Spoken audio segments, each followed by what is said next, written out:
it's time for one of our highly anticipated BVC briefs. We are honored to have with us an expert who has been at the forefront of AI, machine learning, and mixed reality, Dr. Mark Drummond. Mark is a highly successful entrepreneur, inventor, and technical manager. He scaled and successfully exited numerous startups and was responsible for building an entirely new team at Apple focused on AI and machine learning tools for building characters in mixed reality. But his impressive resume doesn't stop there. Mark was also on the founding team for Siri and has managed multi-million-dollar machine learning projects. After working for NASA's Jet Propulsion Laboratory and successfully exiting 2 startups, he became CEO of Wow, the world's first peer-to-peer real-time social search engine, which was eventually acquired by Facebook.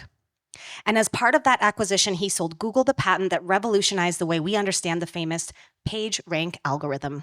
He has authored 29 publications in machine learning and AI and has had 18 patents issued. While Mark is a brilliant technologist, he approaches technology primarily through the lens of user experience, something we can all relate to. Please join me in welcoming Mark Drummond to the stage.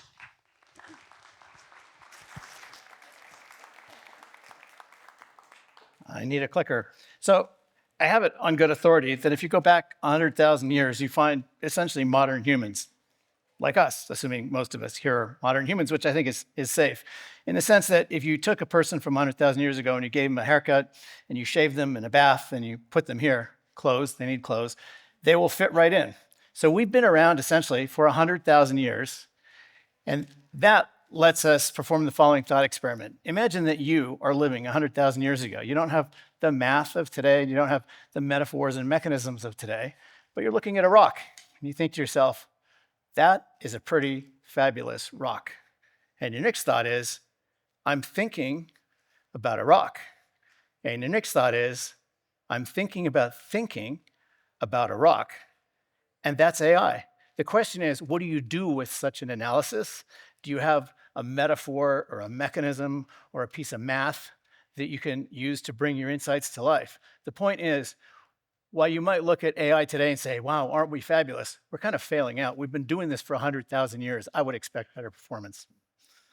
So back in the 80s, Ed Feigenbaum, professor at Stanford in CS and AI, said AI is a computationally effective deployment of knowledge. I love that because it says we've got a computer. Computers is a general purpose thing. You can write programs for computers. If you can write a program for a computer and it brings knowledge into the world, well, that's AI. And I think even though it's many decades ago, it's still a pretty good definition. So are there any questions about this? So AI is this big circle. Let's narrow things down inside it. Inside we have machine learning. Inside machine learning, we have deep learning. And inside deep learning, I'm going to refer to it as large language models, but the technical innovation, the style of architecture is really what's called a transformer. So what is AI that is not machine learning? Well, there's a bunch of things. Here's 2 examples. When I was planning, this is what I worked in for a number of years. There's CSP, or constraint satisfaction problems. These have nothing to do with machine learning. Inside machine learning, there's a wide range of techniques that have nothing to do with deep learning, like the bottom one, RL, that's reinforcement learning. The top one, the very sexily named Iterative Dichotomizer 3. You may wonder why it didn't take off. ID3. And then inside deep learning, such that it's not a large language model or a transformer, something like the ResNet 50, which is a kind of deep network, we'll talk about this in a second, for understanding the world. Now, at my new startup, WorldStage, not to pitch it, but just to give you an example, if you want to send to your niece a sparkly butterfly in augmented reality, we want that butterfly to be able to recognize cats and plants and her extended finger. We use deep learning to do all that recognition, but we're not using transformers. We're not using large language models. So let's put together a story here. We're going to skip forward to the 1800s, still a long time ago from where we sit now, about AI, Frankenstein, and the first programmer. First, let's go through our cast of characters here. Charles Babbage, mentor to Ada Lovelace. We'll talk more about her. She's our key character. He invented the world's first digital computer. And you might be surprised to think, in the 1800s, we had a digital computer. Well, yes, we did. It was made of brass and gears and levers. It was not electronic. It was mechanical. But it was a programmable digital computer that used punched cards. And the cards had holes in them. And you could slide programs into the machine and actually program a computer in the 1800s. Now, the rumor is that Charles Babbage never actually wrote a program for this, but Ada Lovelace did. So we'll get to her in a second. Lord Byron, strangely enough, for reasons I don't completely understand, hero to the Greeks. He helped in the Greek War of Independence, but importantly here, father to Ada Lovelace. And for current purposes, really his most important contribution is he was host to a significant dinner party at his estate in Geneva. Finally, we get to Ada herself. Now, some of you might be thinking, Ada, I've heard that. There's a programming language called Ada. Well, named after her, of course. She was a self-taught mathematician, which is particularly impressive because it was at a time when women were not allowed to go to school. So she taught herself, she sought tutors like Babbage, and became apparently a first-rate mathematician. She is credited as being the world's first programmer because she assembled stacks of punched cards for Babbage's machines. I like to think, this is my own little fantasy, that she was walking at one point and tripped, and cards do what they do. And she was the first person also to realize that you need to write down the number of the card in the stack, but there's no historical evidence that that happened. Mary Shelley, finally we get to someone that you've heard of. She wrote Frankenstein. Frankenstein is widely thought of as the world's first science fiction novel. And we come to our scene, a dinner party at Lord Byron's place in Geneva. Someone threw out this question: how might we make something that thinks? And if there's one point to take away from what I say here, it's this. This question of what it means to think, we always attack it with our current set of metaphors. And so we have two very smart women in the crowd. Mary Shelley said, take bits of meat that used to think, bolt them together, apply a lot of voltage, and maybe it will think again. And that's where the phrase, of course, more power, Igor, comes from, because more power means it's going to be smarter. Ada Lovelace, being used to writing programs that calculate things, said, I think I could write a program that would behave as though it was intelligent. That's an amazing insight for the world's first programmer to also be the world's first programmer thinking about building artificial intelligence. We can skip forward to what many people think of as the birth of modern AI, this conference in 1956. And I will read this because it's important, because I'm going to disagree with the word here. John McCarthy, also the inventor of Lisp, which is one of the oldest programming languages in existence, said, let's proceed on the basis of the conjecture that every aspect of learning or any other feature of intelligence can, in principle, be so precisely described that a machine can be made to simulate it. That's a pretty profound statement, and it's worth disagreeing with part of it. Does a dog simulate what's going in my head, or does a dog just do what's going on in the dog's head? I would say there's no simulation here. The computer is doing what the computer do. And if you want to call that intelligent, you can do that. So I think there's a mistake in this simulation language, but that's just me. So we can scroll forward to a few years later. Samuels wrote a checker playing program. It was not the best in the world, but it was pretty good. It was able to beat experts. And even back then, he used two different kinds of machine learning. He used what he called memoization, which nowadays would be called caching, remembering previous positions, so you don't have to do that work again. And in the clouds of night, when the computer was cheap, it would play against itself. And it would play in the two roles, and it would use reinforcement learning to figure out how to play better. 1959. So scroll forward. In 15 minutes, we can't cover everything. Scroll forward to the 80s and 90s. This is something that's important to understand because it's going to come back. Going to come back, hopefully, in a helpful way. The big distinction in the work done then was between the so-called symbolist and so-called connectionist approaches. Symbolist is based on the idea that you are smart, you know what makes you smart, you know how to write down the things that make you smart, write those things down explicitly and put them in a computer, and the computer will be smart. Connectionist said, you're looking at a dog. How do you know that's a dog? Just try to write down all the things that your brain is doing when you go, dog. It turns out you can't. So the connectionist approach says, build something that's modeled on a neural network, show it a lot of dogs, say good network, bad network, and it will eventually learn, even though you can't explain why, it will learn what a dog is. So this is where two different sort of kinds of math come together. The symbolists are based on so-called first-order logic. So first-order logic lets you say things like, Socrates is a man, statement. All men are mortal, statement. And you got this handy little rule of inference, and you crank your handle, and it says, Socrates is mortal. Woohoo! An intelligent conclusion. So a lot of the stuff that goes on in the simplest way of thinking is based on first-order logic. Connectionists, it's slightly irritating, say, well, we have neural networks. Yeah, you were inspired by a neural network, but the network in 4 or 5 pounds of fat in your head at a fraction of a watt is not at all like the neural network in a computer. So it might be motivated by it, but they're actually very different animals. So back then, symbolist was the focus of most work. Connectionist results were emerging. And if you look at the stuff that the Nobel Prizes were given out for, that work was really done here. But the truth is, connectionists felt like second-class citizens at this time because they're sort of pushed to the side.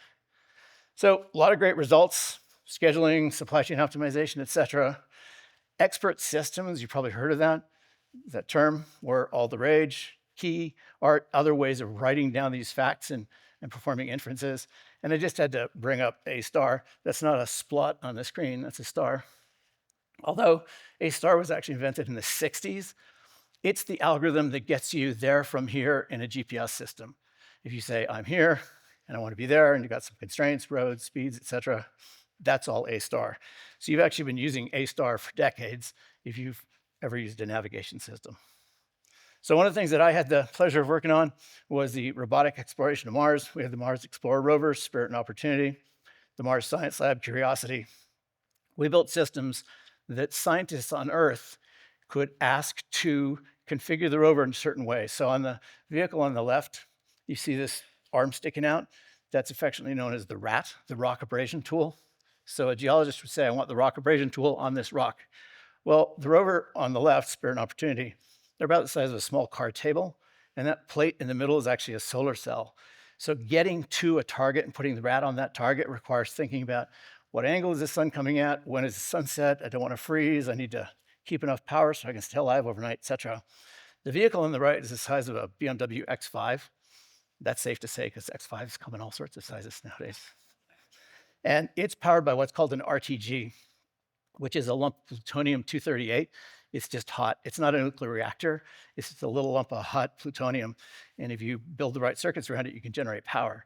So the way we command the Spirit and Opportunity vehicles to go somewhere is quite different than Curiosity. There is no learning here. In fact, this work didn't happen on Mars. This all happens on Earth. All right. So let's talk briefly about deep neural networks and what motivates them. So in all the work that I've talked about so far, a person has to say, here's a way of thinking about the world. Here's a fact that matters. Let's say that we want to identify digits. And if you take the symbolist approach, you say, well, a 5 is built as follows. A 5 is a line like this. From your perspective, a line like this, a line like this, and a line like this. And that's what I'm going to go looking for. Those approaches always fail. They just never scale. So instead, you can use the idea of a lot of data and supervision to train a network. So here we have a lot of data.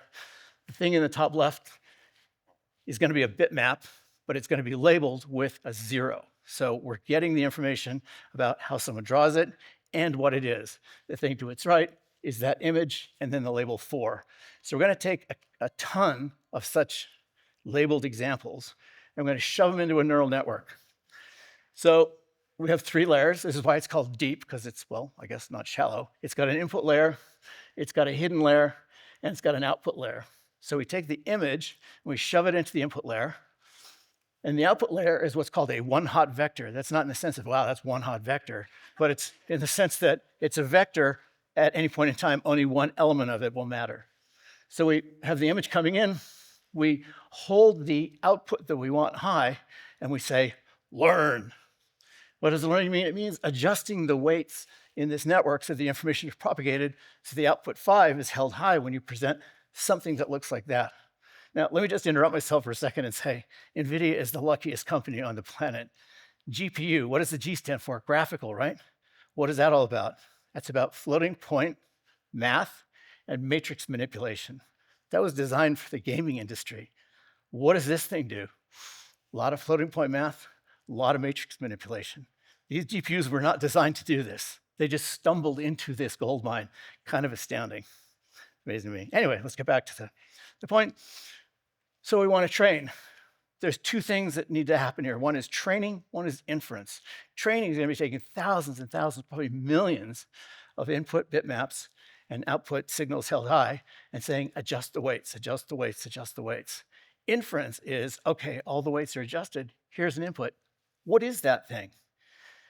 Training takes tens of thousands, if you use modern neural networks, takes tens of thousands of GPUs. You could power bend for a few days to train one of these things, but inference can happen on your cell phone. It's easy. So we're going to come back to this in a little bit about the difference between training and inference. All right, so how do you adjust these weights? Again and again, we're going to provide this input and hold this output high and say, learn. Well, there's a great Scottish word, shugle, which is to jiggle things around until they line up.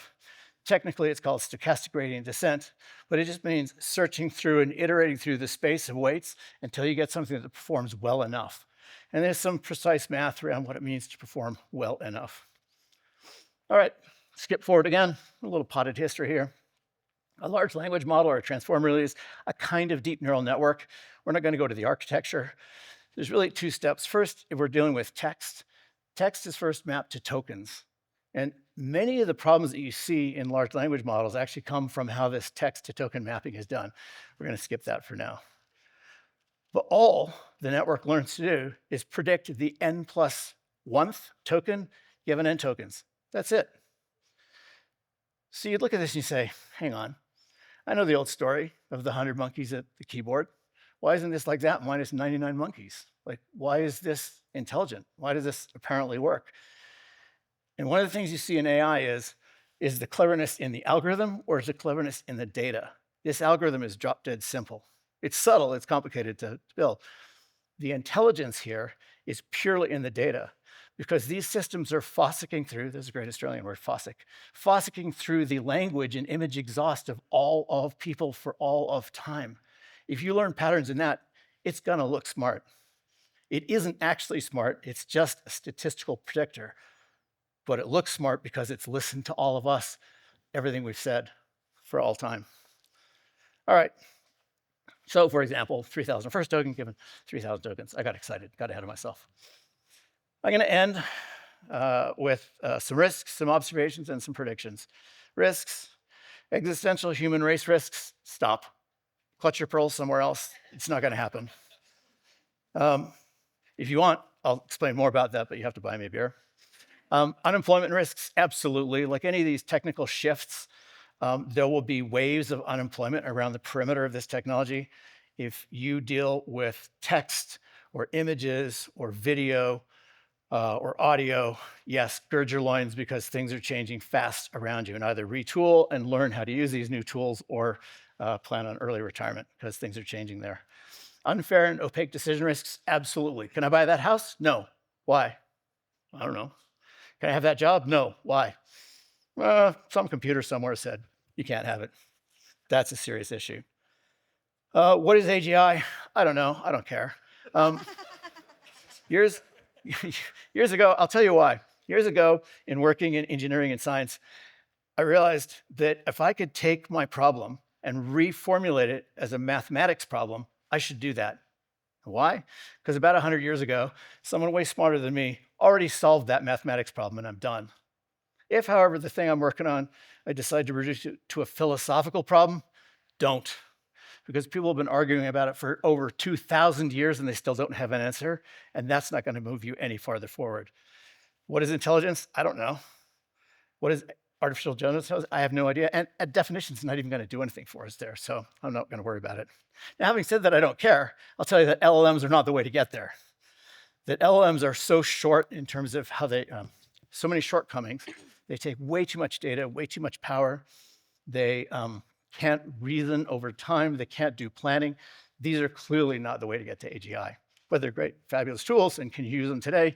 Yes, you can, and yes, you should. You should be doing experiments in your personal life and experiments with your company. A few predictions. Well, you've seen all this stuff about O1 and strawberry, whatever. It's becoming a large reasoning model. No, it's not. They introduce these synthetic tokens which say, hang on, are you sure? And it forces a freeze and a consideration of a less likely path in the stochastic model. That's it. So they take longer, but they still don't do temporal reasoning, they still don't do planning. And the performance of these things is definitely plateauing. Sorry, it's plateauing as time goes this way. A foundation model is a one true model that you can fine tune and do anything. Do we need 1,000? No. Do we need 5? Probably more than that. How many do we need? A few tens? Like, we just don't need that many foundation models. So how much work do you want to put in, and how much of your money do you want to put into companies that are doing another foundation model? I would say, be careful. I think, and this is why I talked about symbolist versus connectionist, the next big step here is going to be some sort of hybrid architecture that uses connectionist where it's strong, that is connecting to the fuzziness of the outside world, perception and action. That's mud and stochasticity and ugliness. Neural networks are really good at that. And then let's use a symbolist approach to do the reasoning, and then we can inspect the reasoning, and we can justify the reasoning. And if the reasoning says, no, you can't get that house, we'll say why. And we'll be able to go back through and see why that person can't get that house. So I think I'm over time by 4 minutes, sorry, but thank you.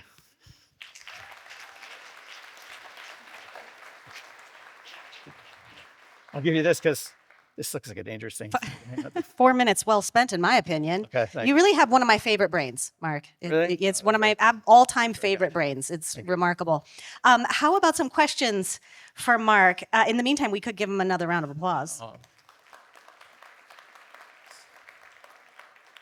So remember, we have the QR code on the screen. We're waiting for questions. Any questions for Mark? The last time I heard you speak, I said something similar. I just want to say it again. You take this very big topic and you make it something that any person can get something from. And I really appreciate how you break it down and the examples and the humor. It's so good. If there's no questions, I can tell you a story about landing on Mars during the Viking era. Give it to us. So it turns out the Viking landers landed on a tower of flame, hydrazine rockets. And then the question was, is there anything living there? And the answer was, well, not now. So they would reach out with an arm and grab little samples of the dirt and drop it into a reactor and check. They were looking for precursors, chemical precursors to life. And then they ran out of experiments to do. And a committee was put together at NASA headquarters that said, what else can we do with this rover that's sitting there with, no, it's not a rover, it's a lander, with an arm? They sent these instructions to JPL. They said, draw a picture of the Earth in the dirt. They call it regolith because it's dirt on Mars. So the guys at JPL looked, and the memory on the lander was not big enough to do all the line segments. And of course, the guys at NASA headquarters wanted North America right front, like the way God means you to look at this planet. So they couldn't do enough lines to do that. So they said, we can't do it. So the brain trust at NASA headquarters came back and said, just write an E, for God's sake. Can you write an E? And they said, we can write an E. So of course, it's open loop. They look, camera goes back, arm goes down. Camera goes over, and oh, sweet Jesus, we drew an F. Because it was soft dirt, and then hard rock. So they went back with this picture to NASA headquarters and said, bad news, we wrote an F on Mars. And they said, you got to scrape it out. And they said, no, the wind is going to take care of it. They said, no, scratch out the F now. That's one hot vector, Mark. Thanks. Yeah.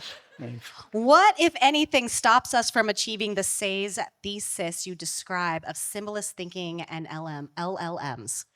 A what? So this question is a lot for me. I will say. This is a lot for me. What, if anything, stops us from achieving the SAYS thesis you describe of symbolist thinking and LLMs? Is there a typo in there?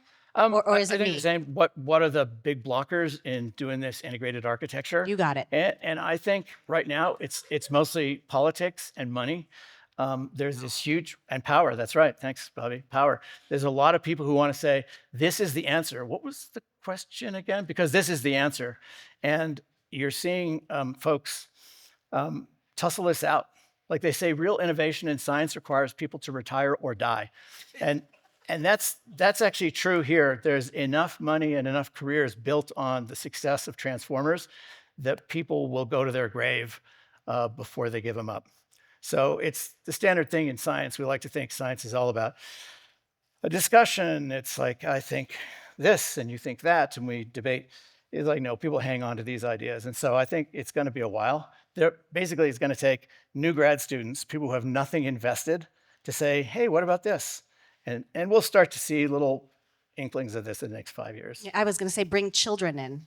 Children. Have children help us, put them in charge. It seems like a few AI models check themselves before generating a response, like the response is more important than the information. What do you have to say about that? Yeah, it's kind of interesting. It's sort of like asking someone who's insane if they're insane. No, I'm not insane. Why would you say that? Stop.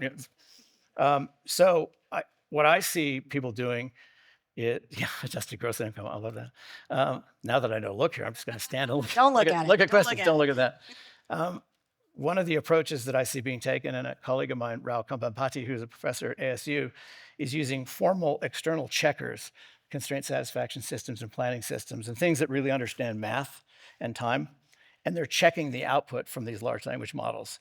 And so you can use the large language models as a generator of candidates, and you can use the formally defined systems as checkers and provers. And there seems to be something really interesting there. So I would watch that work if you're keen. So that's very interesting. So what is the AGI, adjusted gross income? Artificial general intelligence. So the thesis here is that we are generally intelligent. I actually don't think we are. There's lots of places where I just fall over and fail, and it's like, I'm not that general purpose. So the thesis here is that we could build machines that are as good as us. I'm not particularly interested in that because I like to think of machines as prosthetics. Like if I lose my left hand, but I want to drink coffee, I talk to a therapist who helps put something on here that I can grab coffee with and not poke my eye out with. And this goes back to Steve Jobs' old thing of the bicycle for the mind. I think thinking about these things being computational tools that we use to make ourselves better in the ways that we want, as opposed to trying to replace ourselves. Why do I want to replace myself? I don't want to. I don't want. I'm pretty happy. How do you think the environmental impacts of AI can be addressed? Get rid of transformers. Get rid of LLMs. I mean, those things are just obscene in terms of how much training time and power and memory and everything they take. And that's just not the way your brain works. You can learn from n equals 3, not n equals 10 million. So I think that this is a temporary glitch, and the bright grad students will come along and do what's called small n learning. And then a lot of the power consumption issues are just going to go away. Do any of the currently leading AI companies have a head start in the symbolist connectionist hybrids? Great question. That's such a good question. I think Jan LeCun at Meta is probably the best in this. Very thoughtful, very careful guy. He understands the deep network math, and he knows where the limitations are. So I would look to, and they're also open sourcing everything, which is great because they make money off your attention data, which you can argue is good or bad, but they can give away the models because they don't make money on those models. Given that hallucinations are a feature, not a bug, what are actually the most promising long-term applications of AI? I love it. I think brainstorming, like people often say, I don't know what I want until I see what I can get. And thus you have the terror of the blank page. It's like, what do I do with this? I don't know. So you can quickly bootstrap yourself out of that kind of malaise with a large language model or generative AI. How about this? Oh God, not that. Oh, but thanks. Now I'll go do this. But you wouldn't have had that reaction until you saw that. So I really think that there's some creative recombinant kind of capabilities that they have that are really profoundly cool. These are great questions. Would you favor open sourced over closed source models when developing my AI business? Not mine. Yeah, not yours? But someone's. You, of course, have an AI business on the side. You know too, it. Right? Yeah. I think it depends what kind of company you have and what skills you have. So if you develop software, if you have people that know what APIs are and you know how to spin up AWS instances, then I'd use Llama from Meta because you're in control. If, however, you're a smaller business and you don't know that much technical stuff, then I would use something hosted from OpenAI because the APIs are there and they have systems people maintaining it all. So basically, if you're not super technical, I would use the hosted stuff. If you're trying to build a real software stack, I would go to the open source stuff from Meta. I feel like we just did so much in a very short amount of time. How about a round of applause for my friend Mark Drummond? Thanks.